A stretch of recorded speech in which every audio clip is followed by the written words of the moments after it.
Bueno, vamos a tratar quizás un tema que es literalmente, aunque no se haya quizás dicho explícitamente, de esta forma el tema central de este blog, ¿no? Detrás del telón, y es la intelectualidad. Pudiéramos titularlo la intelectualidad o la cultura. Cualquiera de los dos nombres le vendría bien, pero tenemos la obligación de abundar grandemente al respecto, debido a la enorme incidencia que tiene la intelectualidad o la cultura o la intelectualidad y la cultura en nuestras vidas. Creo que el nombre más feliz va a ser la intelectualidad y vamos a tratar de tratarlos en más de un capítulo, porque no creo poder reducir todo esto a un solo capítulo, realmente, me sería imposible. Entonces lo primero es entender realmente qué cosa es un intelectual y qué cosa es la intelectualidad. Lo primero que tenemos que tener presente es que un intelectual es un ser humano. Bueno, la gente me dirá, bueno, eso es evidente, pero no, a veces no es tan evidente. Y digo esto porque asumimos que el intelectual es un ser traído de otro planeta, con unos conocimientos, una cultura excepcional, una inteligencia increíblemente superior, y no dudamos que realmente, bueno, realmente no hay que dudarlo, ¿no? Es así. Es decir, son personas que más allá de un punto están por encima de la media en cuanto a capacidad de análisis y capacidad intelectual.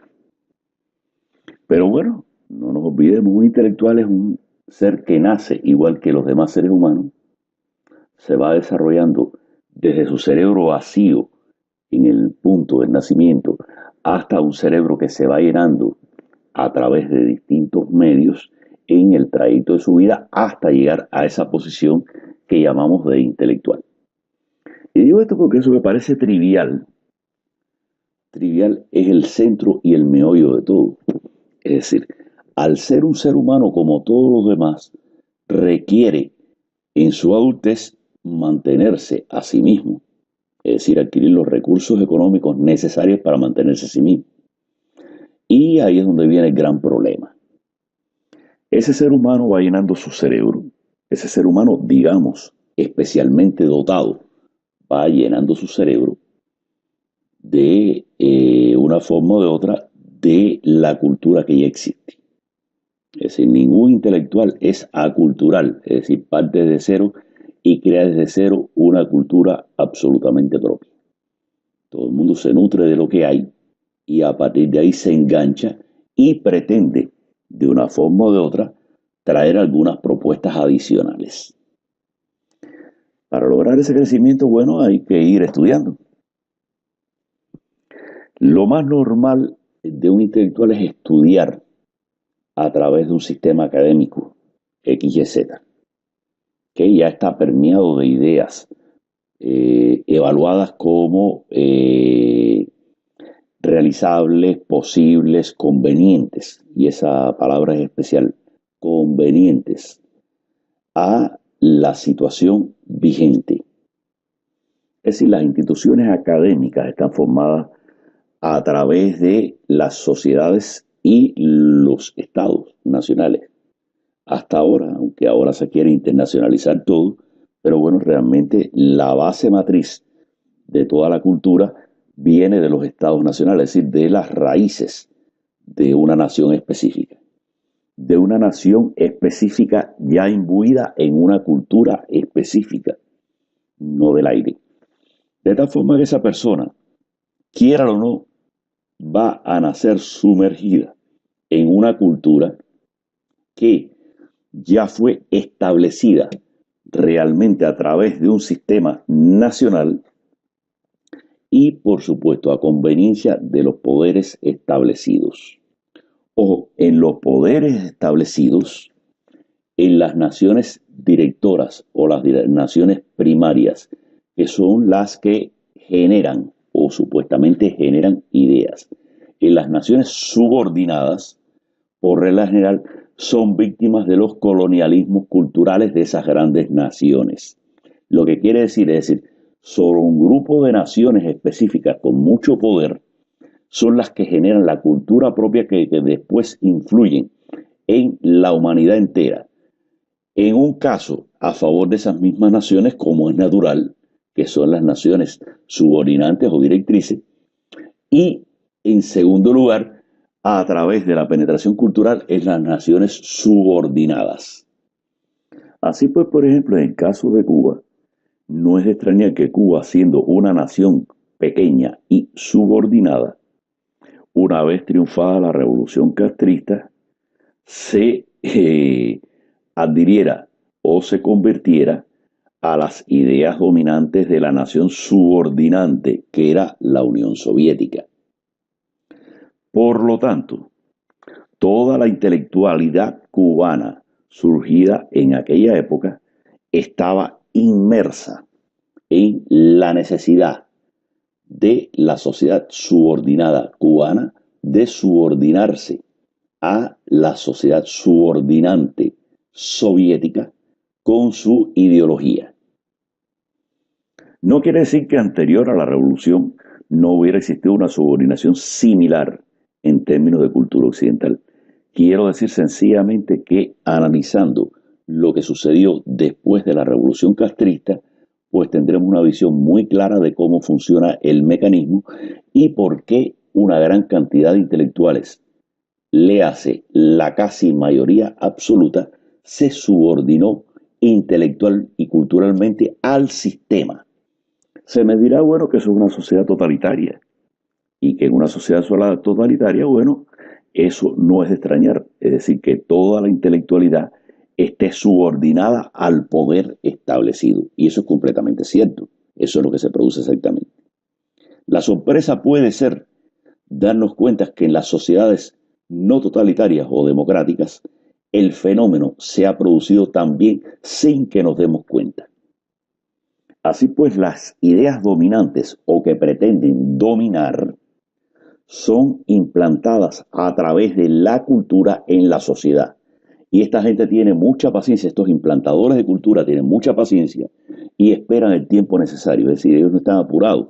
Sus planes son a muy largo plazo, no dependen incluso de la vida de una generación o de una persona en particular. Son planes trazados a muy largo plazo que se extienden por encima de las vidas individuales. Y bueno, aquí vemos este fenómeno que hoy día conocemos como marxismo cultural, o se nos ha hecho ver como que es marxismo cultural, etcétera, etcétera, sin que incluso realmente, para ser sincero, tengamos una idea de sus finalidades específicas y su relación incluso con algún ideal socialista básico que en algún momento se generó en la humanidad. Sin duda esto de hoy se llama marxismo cultural y puede ser seguido históricamente desde la escuela de Frankfurt, donde se nucleó un grupo fuerte de intelectuales para fabricar una cultura universal favorable a las ideas del socialismo.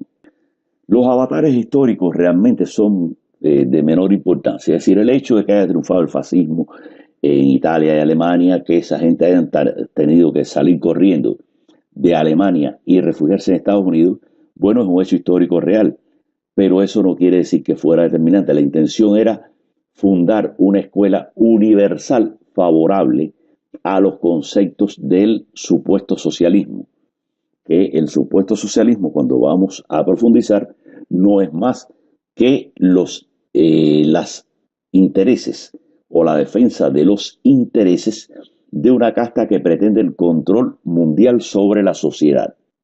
Y no quiere decir que otros muchos grupos no pretendan ese control social sobre la humanidad o control total sobre la humanidad. Quiere decir sencillamente que este grupo en particular, disfrazado de benevolencia hacia las clases populares, y digo disfrazado de benevolencia hacia las clases populares, para obtener la fuerza necesaria para mover sus ideas, pues logró establecer una ideología, por llamarlo de alguna forma, o una cultura de masas que es la que hoy día mueve a nuestra sociedad. Así pues, este marxismo cultural, sea real o no, sea propaganda o no, sus puntos en común con el supuesto marxismo tradicional o con los ideales socialistas premarxistas, etcétera, etcétera, o con los ideales legítimos de liberación de determinados grupos sociales, bueno, disfrazado de todas esas cosas, sencillamente ha elaborado una agenda de abordar y controlar la mente humana a través de la cultura. Y ese es el kit de la cuestión, es decir, controlar la mente humana a través de la cultura para pavimentar el camino por el cual van a avanzar las grandes agendas que esta gente llevan ocultas incluso desde hace siglos. Por supuesto que esa agenda no sale de cero, es decir, supóngase que ahora cualquiera de nosotros quisiera implantar una agenda similar. Bueno, te encontrarías con la sencilla realidad de que no tienes recursos económicos para llevarla adelante y por lo tanto tu agenda, aunque sea la más brillante del mundo, muere antes de nacer. Así pues, esta agenda muy inteligentemente elaborada, no está separada de los recursos económicos. Y lo que está demostrado históricamente es que esos recursos económicos vienen de la gran banca usurera mundialista que se ha lanzado en este momento al galope a la conquista del mundo. Y bueno, a esa conquista del mundo había que darle un nombre y lo llamaron globalización. Y esa globalización, bueno, ya todos vemos hacia dónde nos está llevando realmente. Pero bueno, como dijimos al comienzo, estamos tratando de la intelectualidad. Esos muchachos que nacen igual que todos con el cerebro vacío, pero quizás con talentos especiales o talentos que se desarrollan por el camino de forma superior al resto de la sociedad y son capaces de, cuando menos, ser correas de transmisión de la cultura que se pretende implantar y en los casos más privilegiados son parte de los generadores de esa cultura que se quiere implantar. Lo único que no son, en su mayoría, son seres independientes de toda cultura y que logran desde cero o desde muy bajo nivel establecer su propio horizonte intelectual. Todos, de una forma o de otra, están imbuidos por lo que ya existía y caminan del brazo de eso que ya existía, no generando nuevas ideas, sino siendo correas de transmisión, al menos del núcleo fundamental de ideas, aunque parezcan creadores de otro tipo de ideas, quizás en el imaginario popular, pero no en la realidad. Así pues, y como vemos, es bien difícil agotar el tema de la intelectualidad en un solo capítulo. Y es por esto que solo en este primer capítulo hemos dado una especie de introducción. Sin duda esto requiere mucho más capítulos y un análisis mucho más profundo, porque no podemos divorciarnos de la realidad social de que el poder de facto es el que impone el núcleo central o la columna vertebral de la cultura en cualquier sociedad. Esa cultura independiente de los poderes fácticos es una ficción. Luego, entonces, de una forma o de otra, todos esos intelectuales, una vez surgidos, crecidos y ascendidos, terminan de una forma o de otra, salvo extrañísimas excepciones, que también existen, por supuesto, y quizás son los que verdaderamente marcan la historia, prácticamente todos terminan cogidos de la mano de esas ideas centrales fácticas, indiscutibles desde el punto de vista académico, social, etcétera, etcétera, por la fuerza con la que son respaldadas de atrás por los poderes reales, señores, que son los que dominan todo. Y cuando digo todo, es todo, medios de comunicación, arte, literatura, todo lo que surge, escuela, educación, todo eso que existe en el mundo está dominado por esos poderes fácticos. Y nada fuera de esos poderes fácticos es permitido. Luego, entonces, todo el que se alce es un rebelde y por lo tanto va a ser aplastado en cualquier momento. En otros capítulos seguiremos porque